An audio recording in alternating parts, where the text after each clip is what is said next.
Budapest, Hungary, 2000. The Erdos Institute for the Mentally Ill is home to Magda Szalasi, a woman who has suffered a mental breakdown after the death of her husband. She has only one surviving relative. Meet librarian Susanni Szalasi.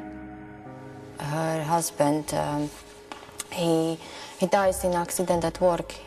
He works in the mines, and he was crushed by a cart. The hospital is bleak, overcrowded, and underfunded, but it's the only option for her cousin. I brought you a cake. I visit, but she's out of her mind. She does not know I'm there. Susanni's visits become less frequent, and although Magda is her only relative, she decides never to go back. My own parents are gone, no boyfriend, children. So it was a lonely time for me. November 2005. Susanni's quiet life with her books was about to change with one phone call. I received a phone call from the Erdos Institute, and they phoned to say that Magda, she is dead. I am shocked because this is unexpected. She goes straight to the institute, but her mind is spinning with the grim news and questions surrounding her cousin's death. An orderly comes to collect me from waiting room. She is a pretty young lady, around 25. She has on white overall. She says, I take your bag and coat, you wait here, I'll hang them in the other room. And then she disappears. Susanni is unaware that the pretty young woman is no hospital orderly, but a clever patient who seizes the opportunity and Susanni's identity. I wait for an hour, for nearly 2. At this, I think something is not right, so I make for the door. Excuse me. You'll sit down there, relax. What are you doing? This is outrageous. Only a man in white coat, he stops me from leaving. And he puts a hand on me and pushes me back inside the room. Let go of me. So angry, I strike his cheek. Relax. Let go of me. Men rush in, and one of them, he has a needle and he jabs it in me.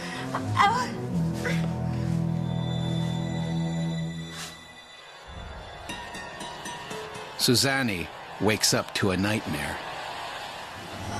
I start banging on the door. Help! Help! Get me out of here! Who put Her me calls for help go unnoticed. Mingling now with the other residents of the asylum, she has one last hope to regain freedom. I speak to a woman. I'm not supposed to be here. Please go look for me. Please go look. I'm sorry. Susanni learns that the Erdos Institute of Mental Health is not the efficient hospital she originally thought it was. Past the reception area, patients are routinely restrained and drugged for days on end. They give me more and more sedative.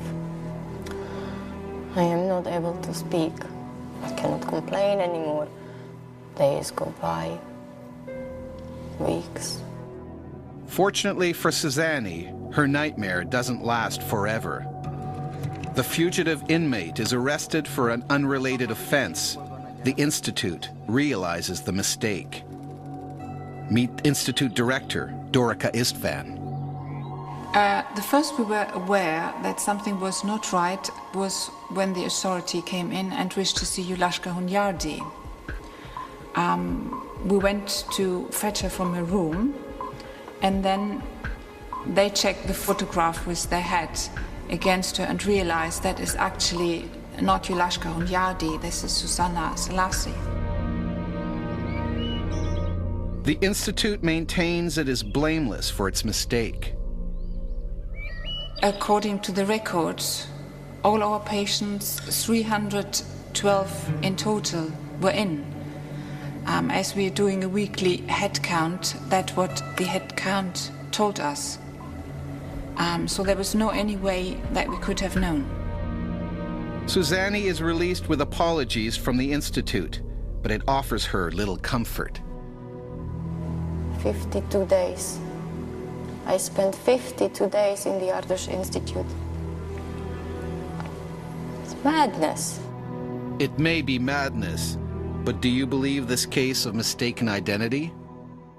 Did it happen?